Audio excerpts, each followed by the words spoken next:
Saya punya suatu kebanggaan khusus karena kebetulan saya sempat kenal dengan Profesor Dr. Mahar Mardjono. Saya sempat jadi pasien sebentar lah, namanya tentara, pernah kecelakaan beberapa kali, jadi sempat otak saya pun diperiksa oleh beliau,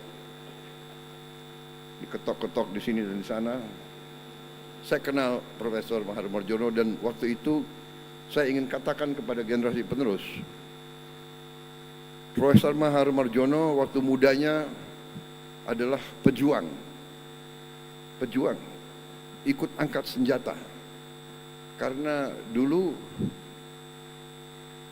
fakultas kedokteran di mana-mana terdiri dari anak-anak yang paling pinter di Republik ini, dan banyak di antara mereka yang akhirnya jadi pemimpin pejuang di lapangan. Angkatan 45 banyak sekali dokter yang memimpin, bahkan yang menjadi jenderal, dokter medical doctor. Kita mengenang Jenderal Ibnu Sutowo, kita mengenang Jenderal Eri Sudewo, Rektor Airlangga, kemudian Jenderal Sarif Taib, Rektor UI, kemudian Menteri Pendidikan. Mereka semua pejuang. Mahar Mardjono juga sangat terkenal, dan juga beliau Rektor UI, dan sangat terkenal kalau mahasiswa UI nakal-nakal, demo-demo lawan pemerintah, tentara mau nangkep masuk ke kampus, yang berdiri di pintu gerbang adalah Profesor Mahar Mardjono. Begitu tentara lihat Mahar Mardjono nggak berani masuk, saking hormatnya sama beliau. Hebatnya waktu itu Profesor Mahar Mardjono dikenal sering kritik pemerintah, tapi at the same time beliau juga dokter pribadinya Pak Harto.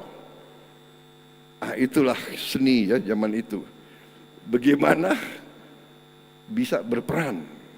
Saya sebagai tokoh intelektual, tapi saya sebagai dokter. Jadi saya ingat sekali tentang ini, makanya saya terkesan dan saya hari ini sangat bangga. Saya tadi keliling, saya melihat rumah sakit ini sekarang sudah secara fisik dan secara alat dan secara spesialis ahli-ahli, saya sudah melihat tidak kalah dengan rumah sakit yang terbaik di luar negeri. Saya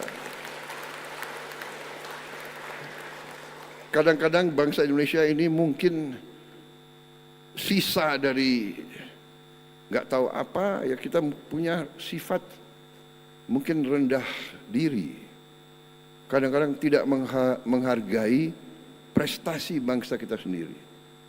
Hari ini saya bangga dengan prestasi saudara-saudara sekalian. Saya harus menyampaikan apresiasi kepada Menteri Kesehatan dan jajarannya, ya, keberhasilan saudara-saudara untuk membangun fasilitas kesehatan yang bertaraf internasional. Kita masih menghadapi kendala, bangsa kita sangat besar, kekurangan dokter, kekurangan spesialis, kekurangan tenaga paramedis terjadi di seluruh dunia. Kita rebutan, Eropa, Amerika, kekurangan dokter, kekurangan tenaga medis. Jadi kita harus bekerja keras, kita harus menggunakan segala kemampuan kita untuk mencapai cita-cita kita, yaitu kesehatan yang terbaik pelayanannya untuk seluruh rakyat Indonesia. Karena kesehatan dan pendidikan adalah bagian dari kesejahteraan. Dan kesejahteraan adalah hak seluruh rakyat Indonesia, termasuk yang paling miskin dan tinggal yang paling terpencil, berhak mendapat pelayanan kesehatan yang terbaik. Dan pendidikan dan kesehatan adalah wujud dari demokrasi yang sebenarnya. Negara yang berhasil dalam demokrasi, negara yang bisa memberi pendidikan terbaik dan pelayanan kesehatan yang terbaik. Pendidikan dan kesehatan adalah alat demokratisasi. Itu, saudara-saudara.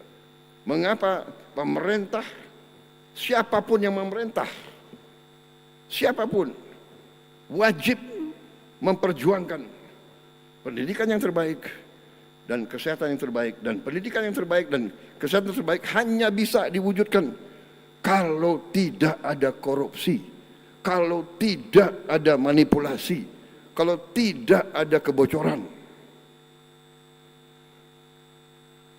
Setiap rupiah yang membeli alat-alat yang terbaik di dunia harus sampai ke rakyat. Dan tidak boleh ada yang merasa di atas golongan lain. Saya terima kasih para dokter, para spesialis, para profesor, pengabdianmu, jerih payahmu, kesetiaanmu kepada negara dan bangsa. Mungkin kalau kau diiming-iming untuk keluar negeri, mungkin Anda juga bisa dapat gaji yang jauh lebih besar. Tapi saudara-saudara, terus berbakti kepada negara kita. Atas nama negara dan bangsa saya ucapkan terima kasih kepada saudara.